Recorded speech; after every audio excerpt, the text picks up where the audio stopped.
practice of fasting is, spiritually speaking, is super powerful. I mean, if there's obstacles or challenges that you're experiencing in your life that just don't seem to be resolved through traditional prayer,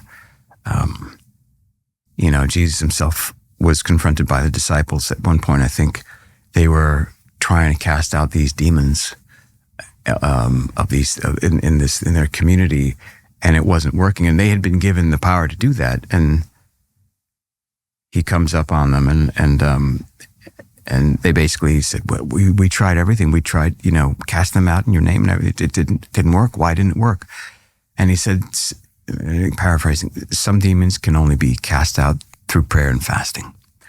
And so there's an extra, it's like an extra superpower level that you get given when you commit to denying yourself the things that the body needs with the intention that you are offering something up to God. Have you experienced that? Yeah.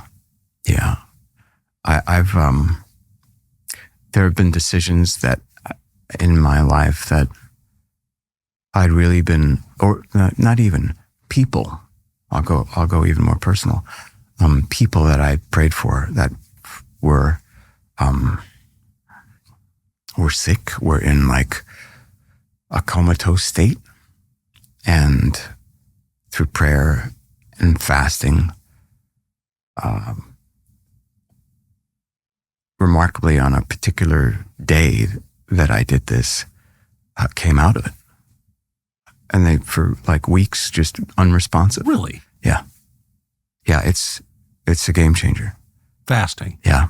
In fact, so to tie it to part of the reason why I'm here today, it's on Fridays in this prayer challenge on Hallow, Mark Wahlberg and Chris Pratt handle the fasting portion of the challenge. So you go through this challenge 7 days a week, and on Fridays, which is the day we typically fast from meat, they get into the spirituality and the psychology of fasting, but the potent spirituality of denial and what that means.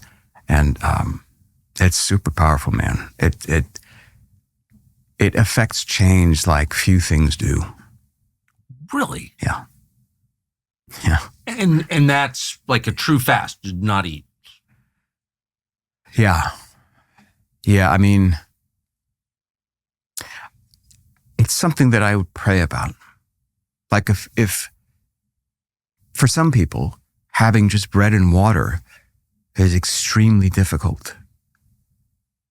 Or even just like a bowl of soup or water, or like, there's the church, the Catholic Church has sort of a suggested guides. So it's essentially one meal and like partial meals, not a full second meal, I believe is one meal a day. But if that's too easy for you and you're like, well, it's not, I don't feel like I'm sacrificing anything by just one meal. Like I want to go no food at all, or maybe just some water or a couple of pieces of bread, bread and water. Then that becomes your fasting. So I think it depends, but it's always something that I take to in prayer first. Lord, how do you want me to approach this fast? How can I deny myself? What do you need from me in this fast? And how can I serve you better through this fast? It's funny, fasting is the one piece of religious observance that has pretty much disappeared in public conversations about religious observance. I mean, fasting sounds like a medieval practice. Well, especially here in the West. You go to the Middle East, it's like, what are you talking about? Of course I'm fasting. Where's a full month? Yeah. We're in it right now. Yeah, no food or water or tobacco or sex during the day, period. Wow. Yeah, no water. But there, it's considered like a celebration. Yeah.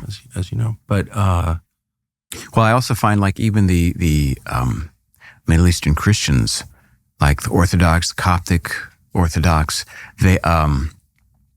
they're much more culturally rigorous when it comes to fasting.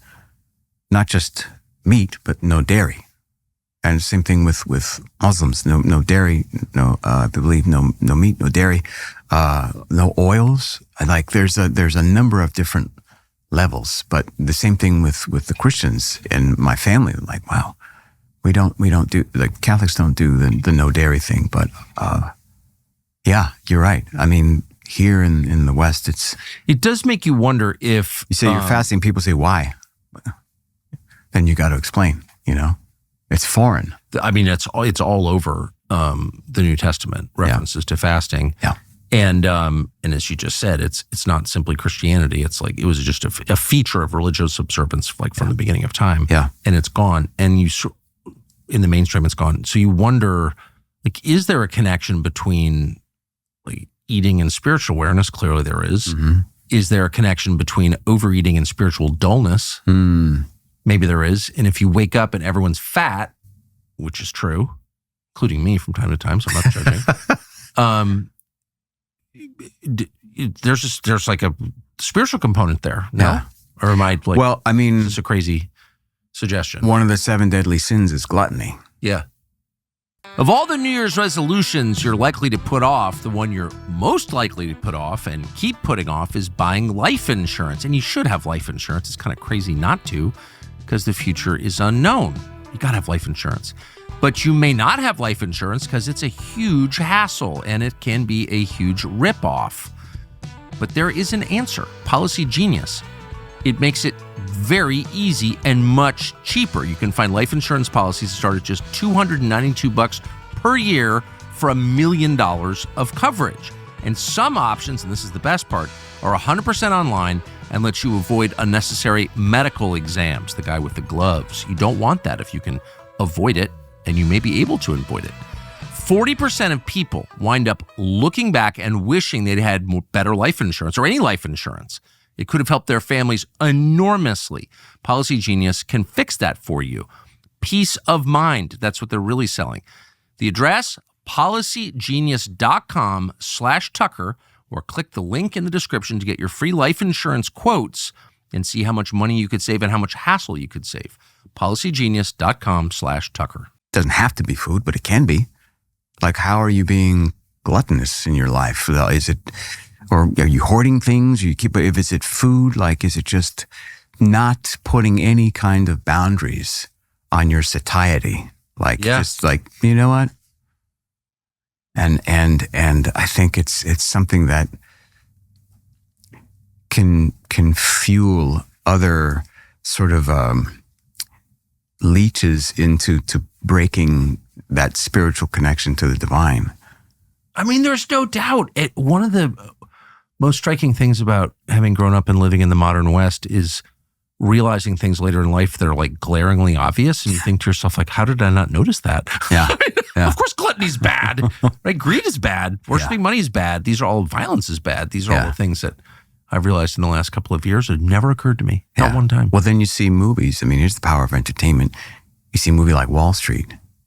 You got Michael Douglas, who was a superstar at that time, height of his career. Greed is good. I mean, isn't that the phrase from that movie? Yeah, but the funny thing is, like, I'm old enough to remember when that came out, which I think was in the late 80s. 80s, yeah. And it was used, it became political immediately, and it was like, this is what the Reagan era is like, and they're all greedy and whatever. And so, of course, you know, I was not a liberal, so I was like, oh, shut up. But I do think that was it's been almost 40 years. That was the last time I remember anybody in the United States saying greed was bad. That was the last time. Have you ever heard anybody say that? Maybe some like far out wacko protester or something, but no one you'd ever meet. Yeah. I don't think I've ever heard anybody say greed is bad since then. Have you? No. It's but it's everywhere too. Yeah. It's everywhere. Which is maybe why you don't eating hear every day till you get fat, also bad. Again, not judging. I've been greedy and I've been a glutton, so like I'm not judging, but it's bad. Like, why not say? I don't know. Yeah. Sorry, I'm just coming to these very obvious conclusions. Well, I mean, I think luckily we have. I mean, that's what repentance is for. Yeah, you know, in the Christian life, it's you know, becoming aware of your faults and the way that you've hurt people or hurt yourself even. Yes. And if the body is truly a temple of the Lord, a reflection of the creation and of the Creator God, and you're hurting yourself, then it's like it's an affront to God, which is why things like gluttony are sinful, because it's. But it also dulls you. It's like a bong hit or 3 beers or something. It like keeps you from experiencing anything beyond yourself, kind of. Yeah.